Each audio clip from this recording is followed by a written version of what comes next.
As we prepare to go on section 6, it's a good place to fill up water. Segment 6 starts at Kenosha Pass, named for Kenosha, Wisconsin, by the surveyor who was surveying it, his hometown, and continues to Breckenridge, where I hope to run into misadventure there.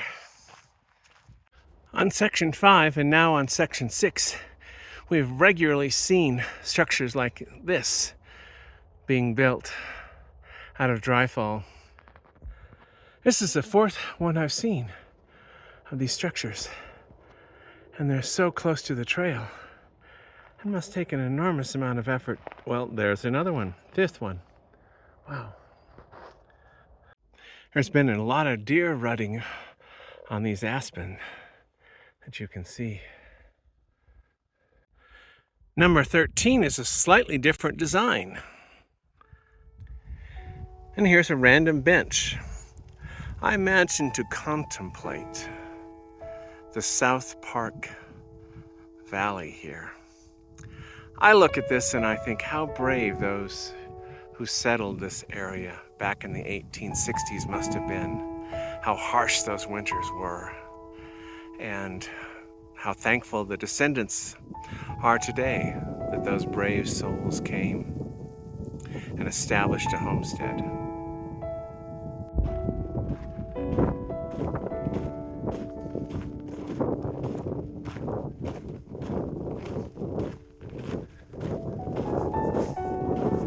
The air has suddenly begun to cool off, so maybe we're in for one of these legendary afternoon storms.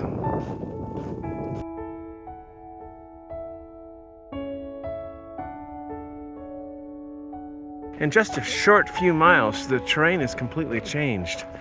No longer do you see predominantly the bristlecone pine. Yes, you still see the aspen, but the area is much more lush, and grasses are everywhere. Here's my tent site next to Jefferson Creek, where the hammock tent is hung. It's day 2 in section 6 on the Colorado Trail. Leaving about 6:30 in the morning. Spent the night at Jefferson Creek. Great river. Hung my hammock right next to the river and listened to it all night long. Today we summit Georgia Pass. I'm really thankful I camped last night at Jefferson Creek because outside of Jefferson Creek for the last 20 minutes I've done nothing but climb, and that would have been really hard to do at the end of the day, or really slow.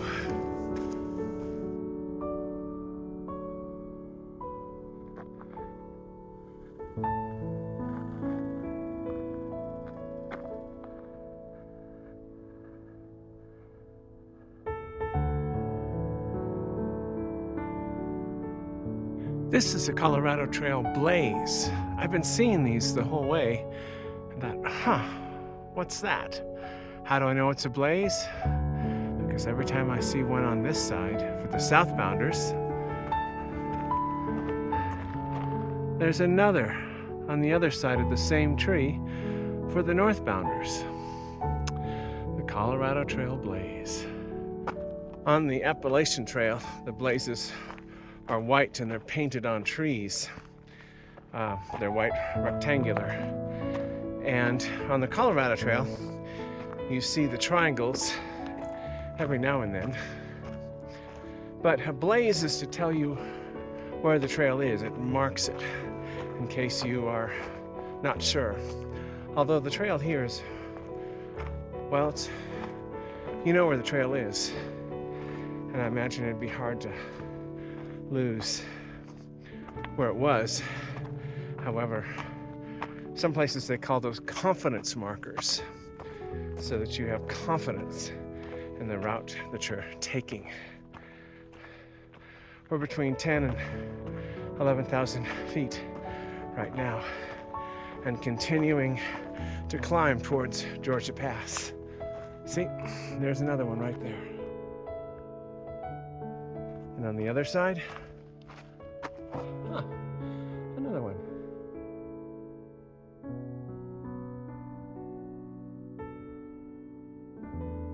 And as we near Georgia Pass, the trees start to thin, getting near the tree line, I guess. I had wondered if this late in the season, it being July 28th, if we would still run into snow. And here we are at the bottom of Mount Geo, snow.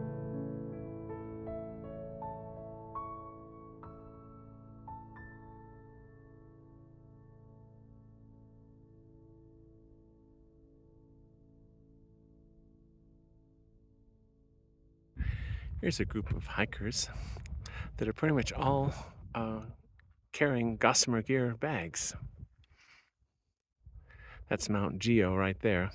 And this is the false summit, which felt like the actual summit until I pulled out the Far Out app.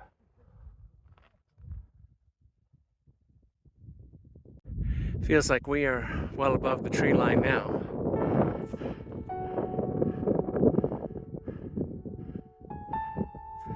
I'd hate to be here in the afternoon when the storms come through.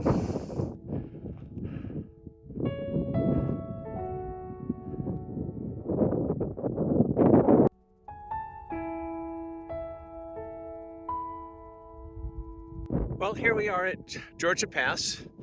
We're 1,108,000 feet high. And in the back you see Mount Geo.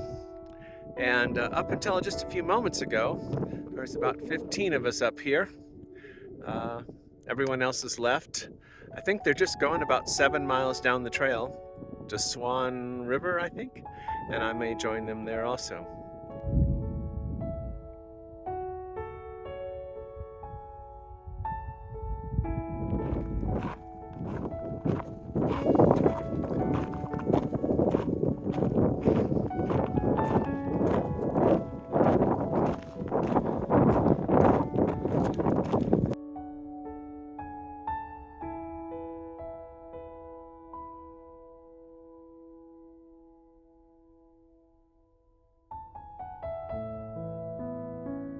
And here, the CT joins the Continental Divide Trail.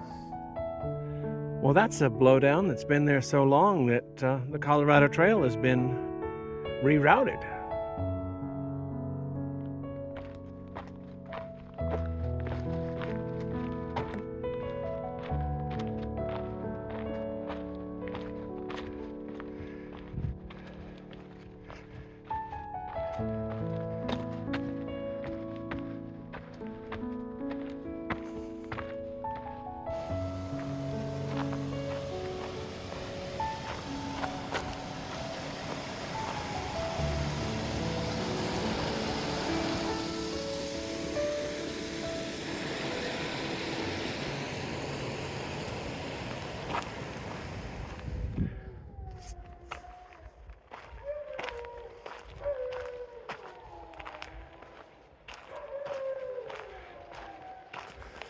There's a husky farm there, and they work the dogs in the summer,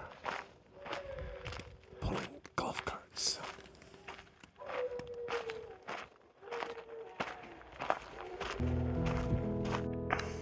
Here's a freshly cut blaze. This is day 3 on segment 6 of the Colorado Trail. Spent the night at Swan River with Christine, Dea, Joe, and Jeff, who've been hiking together for some time. We just met up with each other and leapfrogged each other all day. Today, we get to Breckenridge. There's a similar goal to the miles before noon are free and through hiking, which is the 10 before 10 rule, that if you can get 10 miles in before 10 a.m., it's quite an accomplishment. In the 12.7 miles we'll hike today, there's a gain of about 1,800 feet and a descent of about 2,700. So that will be 1,000 loss when we get to Breckenridge. Left about 6 a.m. this morning. I was first one on the trail. I mean, it rained yesterday, so you could see that the trail was my footsteps were the first. It's always cold in the morning, and so by the time everything's packed up, you're freezing cold. And the only way to get warm is to get back on the trail. But as soon as you're on the trail, you start shedding layers because your body heats up quite quickly.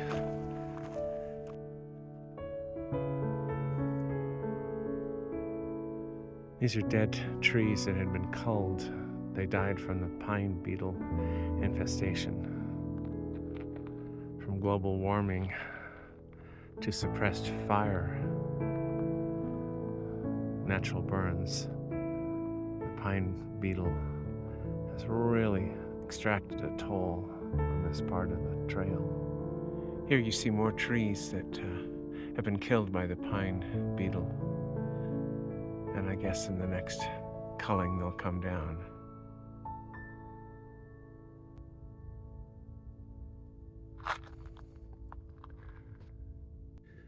I'm at the last high point before we head into Breckenridge.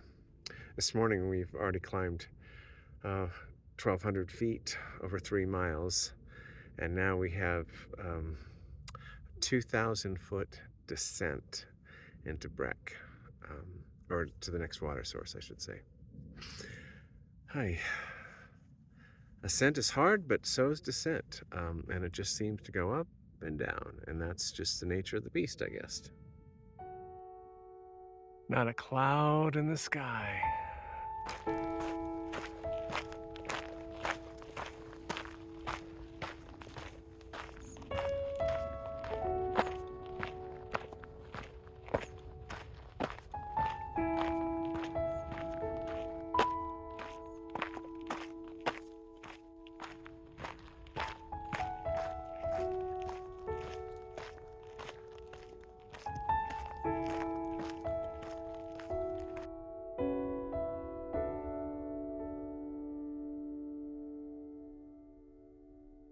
And here we get a better view of the Continental Divide.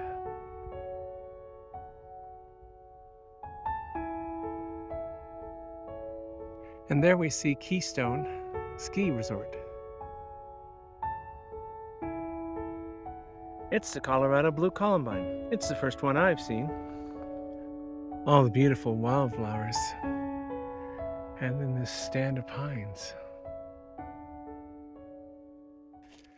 As the Colorado Trail meanders its way to Breckenridge, it becomes a less enjoyable trail. Literally every 20 seconds or so, a mountain bike races by yelling, "On the left!" And you have to scramble to get out of the road, out of the path. Or there's a trail runner. Hikers are the bottom person on the totem pole, so we have to yield to everybody. And it just is a lot less pleasant. I think what I don't like about the mountain bikers is they come screaming down this 2,000 foot descent, and you have about 3 seconds to react before it becomes an impact sport. And so now I just have to constantly listen for this. I don't know. Don't like it. With the arrival at Horseshoe Gulch, I've hiked 100 miles of the Colorado Trail. Just 400 more to go. And here we see Breckenridge through the trees, which is where segment 6 ends.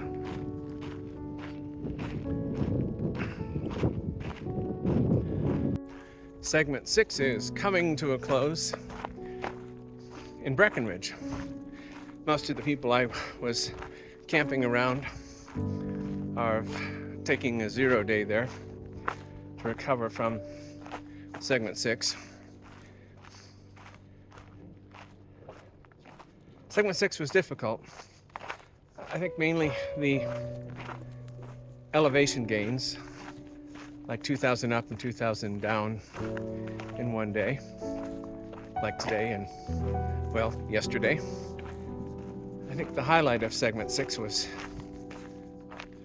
Georgia Pass. Totally beautiful up there. A lot of the forests have severe pine beetle infestation, and a lot of work has gone to cutting those trees down.